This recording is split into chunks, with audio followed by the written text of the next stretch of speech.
yang melahirkan perkara kali ini itu adalah orang yang diajukan oleh Pak Jokowi, malah mengeluarkan keputusan yang merugikan kepentingan pemerintahnya Pak Jokowi kan?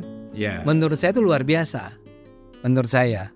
Revisi misalnya otoritasnya, ya kan? Sanksinya nih paling penting nih. Ini kan nggak ada sanksinya nih Hakim MK. Memutuskan sesuatu yang tidak diminta. Siapa yang akan memberikan sanksi? Harusnya Sementara MK-MK-nya mendukung keputusan ini. Ini udah rusak semua. MK-MK-nya ketuanya kader PDIP. Menurut saya salah satu yang paling buat saya sedih adalah bagaimana ini semua ya kemudian diarahkan untuk menghabisi Pak Jokowi dan keluarganya ya. Jangan-jangan keputusan MK itu adalah sesuatu yang memang menjadi bagian dari sebuah orkestrasi. Ya, bisa jadi. Ya. Sayangnya kita nggak dengar. Ini kan ada 9 orang nih, ya. 9 orang itu pendapatnya apa saja mengenai ini kita nggak tahu. Nggak pernah diungkapkan. Siapa yang setuju, apa 9-9-nya setuju atau apa kan gitu. Bukan cuma soal threshold, tapi persoalannya adalah ini bisa ditimpakan kepada Pak Jokowi. Dan terbukti sekarang memang setiap hari kita masih terus mendengar nih. Ganti Jokowi, turunkan Jokowi, turunkan Jokowi, turunkan Jokowi karena dinasti politik bla bla bla bla. Saya senang lihat Indonesia ini sekarang ada Mahkamah Konstitusinya yang bisa mengeluarkan keputusan-keputusan yang sangat otoritatif gitu ya, punya kekuatan lah ya, dalam mempengaruhi, dalam menentukan konstitusi kita. Cuman kalau begini kan jadi saya takut orang bilang bahwa ini jadi bahan mainan aja nih. Ya, karena begini, itulah proses dari menjadi anggota Mahkamah Konstitusi ini. Ini kan prosesnya dari pemerintah, dari DPR. Mahkamah Agung dan dari DPR. Ya. Ini kan terus terang saja, presiden pasti punya kepentingan. Ya. Pasti, nggak mungkin kok eksekutif nggak punya kepentingan. Ya. Legislatif DPR pasti punya kepentingan. Terbukti pernah dipecat satu anggota Hakim MK karena tidak mengikuti apa yang maunya DPR. Ya. Itu kan sudah terbukti. MA pasti. Ya ada gitu.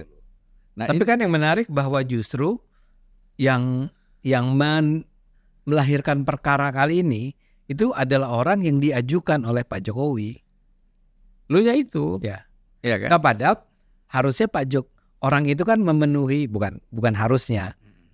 Kalau dia independen nih memang seharusnya dia nggak ikuti apapun kata si orang yang mencalonkan ya kan. Tapi ini kan menarik di Indonesia. Justru Pak Saldi Isra itu orang yang diajukan oleh Pak Jokowi malah mengeluarkan keputusan yang merugikan kepentingan pemerintahnya Pak Jokowi kan? Ya. Menurut saya itu luar biasa.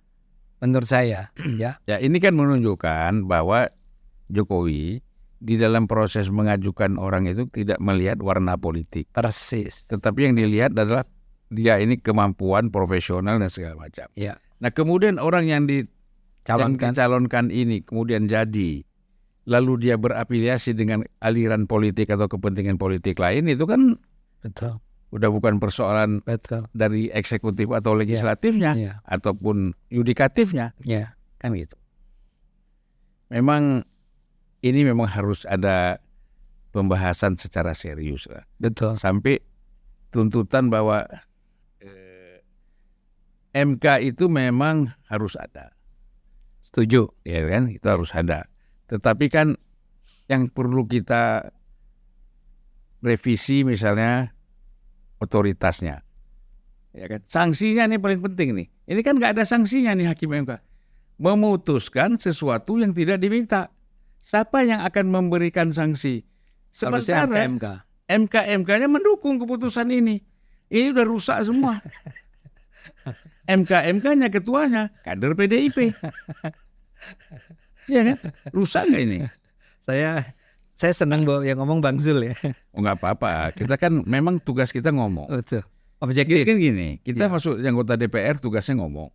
Di podcast yang ngomong. Terus kalau podcast diam siapa yang mau dengar? Dan kembali tadi, dan yang paling sedih menurut saya, salah satu yang paling buat saya sedih adalah bagaimana ini semua kemudian diarahkan untuk menghabisi Pak Jokowi dan keluarganya. Ya, ini betul-betul menurut saya luar biasa jahat lah ya. Dan yang hal yang terpentingnya adalah Pak Jokowi nggak punya otoritas apa-apa kalau kita bicara manifest paling tidak ya.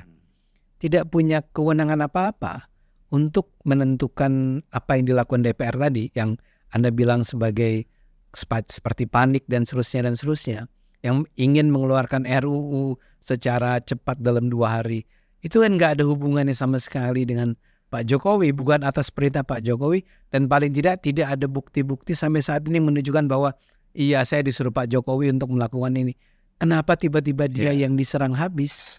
Tapi makanya ini kalau kita kaitkan ya, kita kan kadang-kadang politik ini kita mengait-ngaitkan ya, walaupun belum tentu benar. Bisa juga benar kan gitu.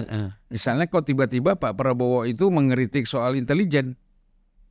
Jangan ngadu domba, jangan ini, jangan urusi rakyat. Iya. Ya kan merugikan bangsa negara, itu harus kita dengar baik-baik lagi apa yang dipidatokan.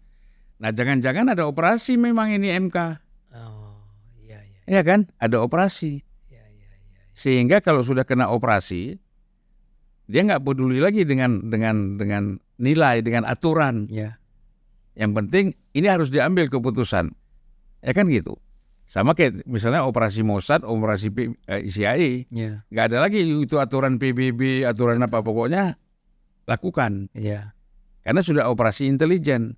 Nah, ini artinya apa? Anda menduga atau berdasarkan apa yang dikatakan oleh kalimat-kalimat soal intelijen itu, jangan-jangan keputusan MK itu adalah sesuatu yang memang menjadi bagian dari sebuah orkestrasi. Ya, bisa jadi. Yang namanya politik kan kemungkinan macam-macam. Kita kan nggak bisa bilang pasti. Bisa juga yang di lapangan, yang tadi diorkestrasi kan? Ya bisa yang dimanapun. Tapi kalau yang di lapangan itu kan itu dampak, akibat. Tapi kan kita bicara sebab nih, ya kan? Diajukan bulan Mei, diputuskan pada momen begini, kan dicari. Apa ya sebabnya? Misalnya saya kepala polisi, Bung Ade. Bung Ade ini sebagai penyidik, ya kan? Saya komandan. Saya panggil Bung Ade. Coba kamu periksa dulu itu. Wah, bersih Pak. Kamu itu penyidik. Kok bersih? Ya kan? Coba kamu cari, pasti ada salahnya, nggak mungkin. Ya kan? Akhirnya kalau si ini tertekan, misalnya dicari-cari, ditertekan cari. Nah ini kan gitu juga. Karena ada satu operasi besar gitu kan, yang MK nggak bisa menghadapi ini karena terlalu besar barangkali barangkali ini sekali lagi barangkali mungkin kita tidak menuduh, iya kan? Nah tiba-tiba ada operasi ini dicari lagi sama MK misalnya ya. Apa yang bisa membuat kita mengeluarkan sesuatu yang berkaitan dengan pilkada ini? Ada nih Gelora ajukan gitu loh. Tapi dia sadar juga. Tapi kan nggak ada itu, udah kita bikin aja lah. Pokoknya Gelora pernah ngajukan gitu. Dengan alasan ultra petitum. Nah itu kembali ke apa yang Anda sampaikan tadi Bang. Sayangnya kita nggak dengar. Ini kan ada 9 orang nih. 9 orang itu pendapatnya apa saja mengenai ini kita nggak tahu. Nggak pernah diungkapkan. Siapa yang setuju, apa 9-9-nya setuju atau apa kan gitu. Lucu sekali nih. Betul. Dan satu lagi sebetulnya, bahkan saya sempat mendapat penjelasan bahwa ada seorang ahli hukum yang menyampaikan kepada saya bahwa keputusan yang kedua, kalau yang tadi kan yang pertama ada 2 keputusan Mahkamah Konstitusi ya. Keputusan kedua yang menurunkan usia itu, menetapkan bahwa usia itu ditentukan pada saat dipelantikan. Itu sebetulnya juga bermasalah. Kenapa? Karena itu adalah sebuah aslinya kan peraturan KPU. Peraturan KPU itu bilang bahwa itu pada saat pelantikan, bukan pada saat dia ditetapkan. Itu kan kemudian diajukan ke Mahkamah Agung. Mahkamah Agung menetapkan bahwa pada saat pelantikan. Bukan yang itu yang pada saat pengukuhan. Pengukuhan sama pelantikan sama nggak? Sama dong. Oh sama. Kalau gitu gini, yang sekarang jadi masalah itu kan begini.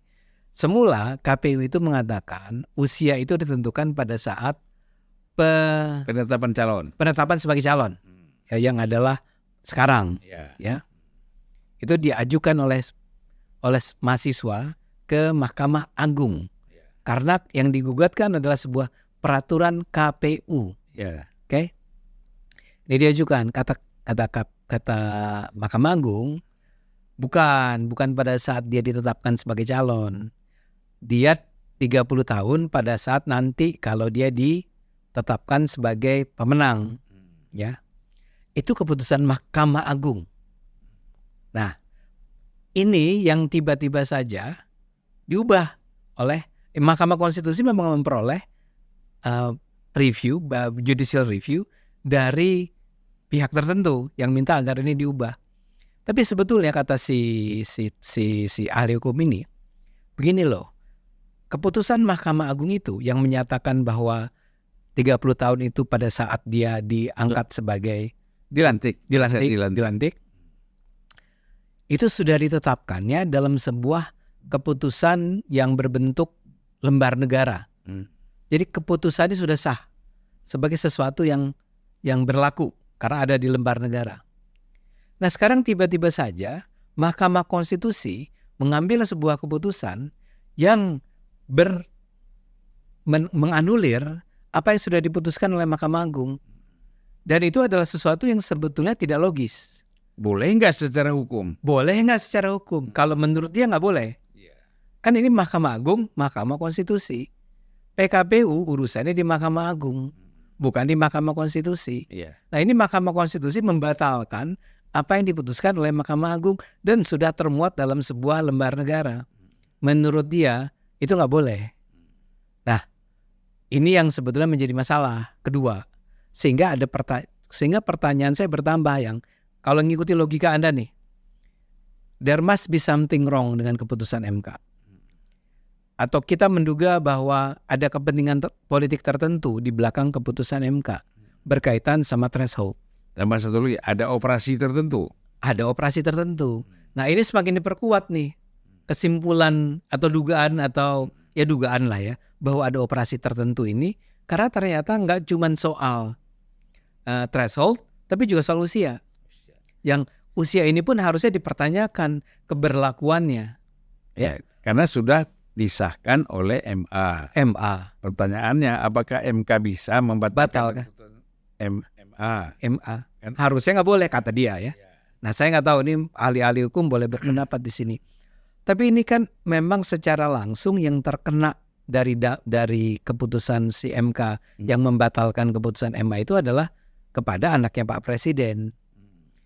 Ini menjadi nyambung nih fakta ini dengan teori tentang there must be something.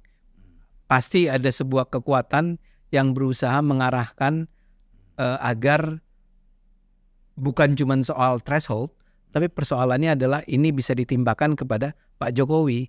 Dan terbukti sekarang memang setiap hari kita masih terus mendengar nih.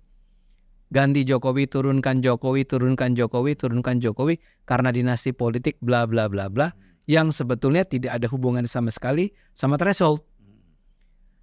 Jadi ini adalah sebuah bagian dari sebuah cerita kisah misteri yang bisa kita tulis nantinya. Benar. Dan itu memang harus ada investigasi ya. Harus ada investigasi. Nanti mungkin setelah